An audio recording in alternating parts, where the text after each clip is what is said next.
Hi, my name is Chris Gibbons and I'm a speech pathologist and the Director of Speech Generating Device Services at AbleNet. And before I introduce you to my friend Cynthia, I'm going to spend 2 minutes telling you about critically important decisions that Medicare is going to make on December 1st. These decisions are going to have a profound impact on people with severe communication disabilities. Now, thousands of Americans are diagnosed with ALS, Parkinson's, traumatic brain injury and stroke, and they benefit from speech-generating devices. Because these devices are computer-based, speech technology allows many people to communicate in all the ways that you and I do. For face-to-face conversation, for medical decision-making, for phone conversations. They use them to write email advising their kid about life in college. They make appointments, they post comments on listservs, or they stay connected with their friends and family using social media. Yet, Medicare is threatening to change their policy to refuse to allow the option to use email, internet access, or cell technology with any speech-generating devices. They're only going to allow devices that lock out these features forever. So imagine being told that the computer-based technology you've been given to communicate with can only be used in one way and for one thing, even though it doesn't cost a dime more to allow the same technology to do much more. This isn't 1953, folks. You know, Americans use a variety of communication every day in important and meaningful ways.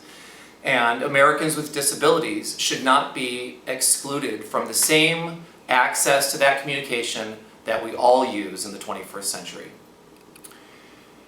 Medicare has also instituted a policy that's called capped rental, where during a 13-month rental, funding for communication systems stop if the person moves out of their home and into a hospital or nursing home or hospice, which is just when communication is more important than at any other point in a person's life. And when learning a new system or spending countless hours reprogramming a loaner system is harmful, and it causes stress and simply makes no sense. Finally, without explanation, Medicare has stopped paying for eye control, which is one of the only points of access for patients who are locked into their body. So now I want you to meet a person named Cynthia. She uses a speech-generating device, and she will be directly impacted by Medicare's decisions when she needs a new one in the near future. Thank you for watching.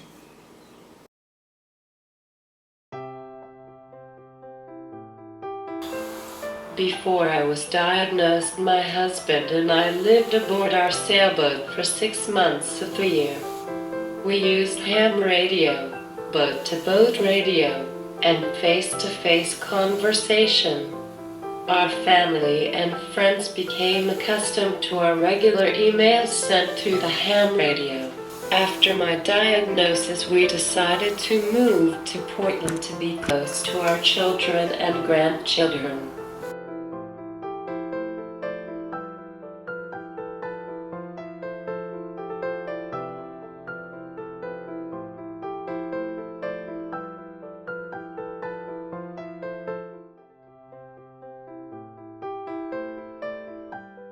Unfortunately, conversation became more difficult as people started having trouble understanding me.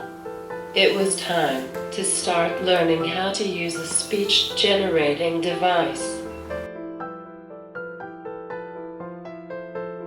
If you are trapped in your body, your mind is functioning at a completely normal level.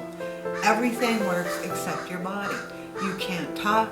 You can't move, you can't gesture to even say with your finger, please come here. You can do nothing. It was overwhelming at first. I was one of the lucky ones because I could still use my foot to move the mouse. Still, it was slower and I was often frustrated when a conversation moved on before I could say what I wanted. How do you communicate a need? How do you communicate a want? How do you communicate a greeting? Anything. Unless you're looking face to face with somebody and they're trying to read your lips, which is not all that easy. Fortunately, I had almost 6 months to learn my Dynavox system. Even then, there was so much more. Now email was the only way to keep in touch with far-off family and friends. My world would have been very small without being able to unlock my device. Without IDs, I would not be able to manage my daily needs, communicate with my children, and be part of my grandson's life. In fact, I am not sure I would want to live. I don't have a problem with paying for additional features such as email, but the communication devices must have that possibility. If it weren't for her email, nobody could really communicate with her on a one-on-one basis. It would always have to be third party. With this device, she can set her for hours and pop out a story that, like she mentioned, that she wants to write for her grandchildren. You know, she blogs. If she couldn't blog, who knows, like she said, the communication between friends would be almost non-existent. I challenge any one of these people who have this bill or this decision that they're going to make to go 1 week with nothing but FaceTime.